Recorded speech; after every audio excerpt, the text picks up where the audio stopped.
دوسرا روزہ مبارک ہو۔ کیا آپ تیار ہیں اپنے روزے کو بہترین بنانے کے لیے؟ اللہ آپ کی عبادت اور صبر کو قبول فرمائے۔ روزہ صرف بھوک پیاس کا نام نہیں بلکہ دل اور زبان کو بھی نیک بنائے رکھنے کا موقع ہے۔ اس سہانے سفر میں خود کا خیال رکھیں اور عبادت کا لطف اٹھائیں۔ السلام علیکم، کیسے ہیں آپ سب؟ امید ہے سب ٹھیک ہوں گے۔ الحمدللہ میں بھی بالکل ٹھیک ہوں۔ سب سے پہلے آپ سب مجھے یہ بتائیں کہ آپ کا پہلا روزہ کیسا گزرا؟ میرے لیے کس کس نے دعا کی ہے کمنٹ میں لازمی بتائیں۔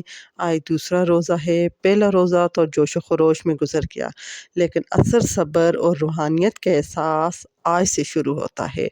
آج ہم دیکھیں گے دوسرے روزے کی روٹین کیسی رہتی ہے۔ رمضان کا ہر لمحہ اللہ کی رحمت سمیٹنے کا موقع ہے۔ دوسرا روزہ ہمیں سکھاتا ہے ہم اپنی خواہشات پر قابو پا سکتے ہیں۔ سب سے پہلے آپ سحری کے لیے ہیلدی ڈائٹ پلان کریں۔ سحری میں دہی ضرور کھائیں، اس سے دن بھر پیاس کم لگتی ہے اور معدہ بھی اچھا رہتا ہے۔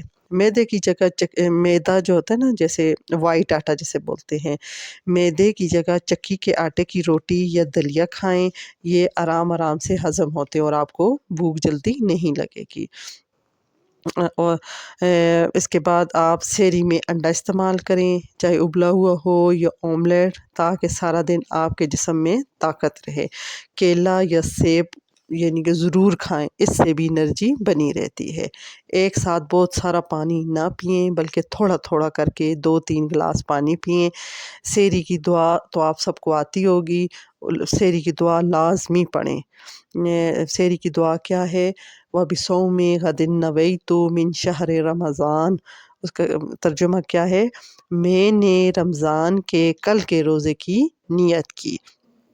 یہ رمضان کا پہلا عشرہ ہے۔ اس کی دعا یہ ہے، رب اغفر وارحم وانت خیر الراحمین۔ اس کا ترجمہ کیا ہے؟ اے میرے رب، بخش دے اور رحم فرما، اور تو سب سے بڑا رحم کرنے والا ہے۔ سارا دن اٹھتے بیٹھتے یہ دعا پڑھیں۔ آج کچھ وقت قرآن پاک کی تلاوت کے لیے نکالیں، یہ آپ کے دل کو سکون دے گا اور آپ کی روح کو تقویت بخشے گا۔ اپنے لیے، اپنے پیاروں کے لیے اور تمام امت مسلمہ کے لیے دعا کریں۔ رمضان مبارک میں دعائیں قبول ہوتی ہیں، یہ بات تو آپ کو پتہ ہوگی کہ ہمارے ایک نبی جو حضرت موسیٰ علیہ السلام ہے اور وہ اللہ تعالیٰ سے باتیں کرتے تھے۔ ایک بار حضرت موسیٰ علیہ السلام نے اللہ سے پوچھا، یا اللہ، جتنا میں آپ کے قریب ہوں، آپ سے بات کر سکتا ہوں، اتنا کوئی اور قریب ہے؟ اللہ تعالیٰ نے فرمایا، اے موسیٰ، آخری وقت میں ایک امت محمد کی ہوگی اور اس امت کو ایک مہینہ ایسا ملے گا جس میں وہ خشک ہونٹوں، پیاسی زبان، سوکھی ہوئی آنکھیں، بھوکے پیٹ جب افطار کرنے بیٹھیں گے تب میں ان کے بہت زیادہ قریب ہوں گا۔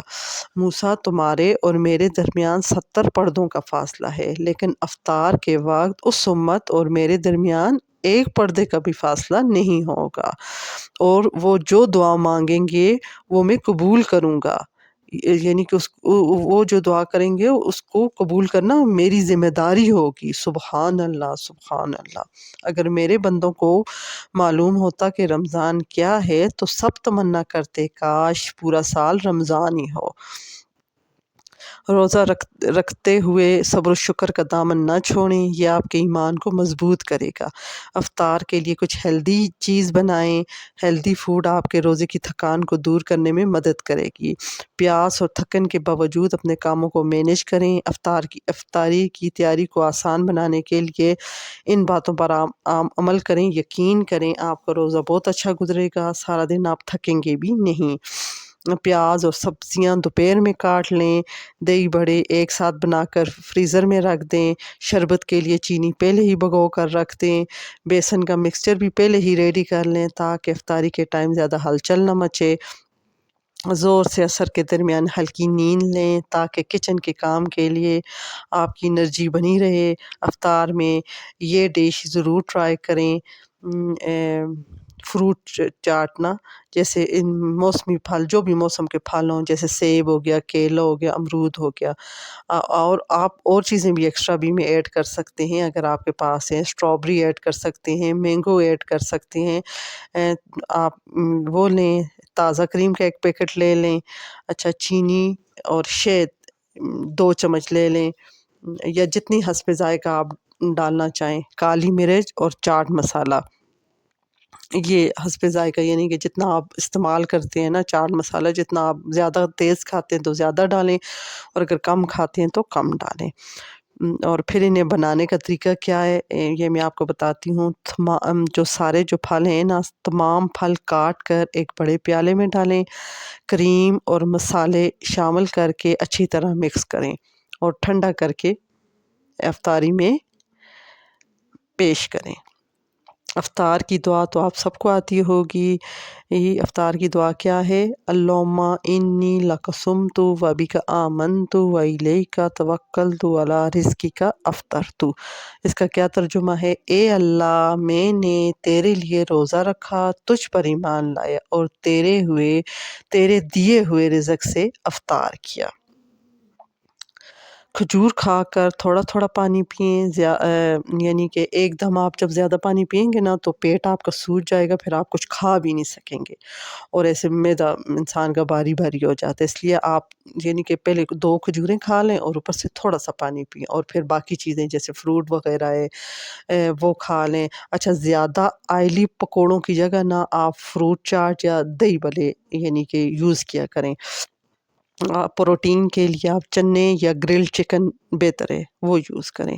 الحمدللہ دوسرا روزہ بھی خیریت سے مکمل ہوا۔ روزہ صرف بھوکا رہنے کا نام نہیں بلکہ اخلاق کو سنوارنے کا نام ہے۔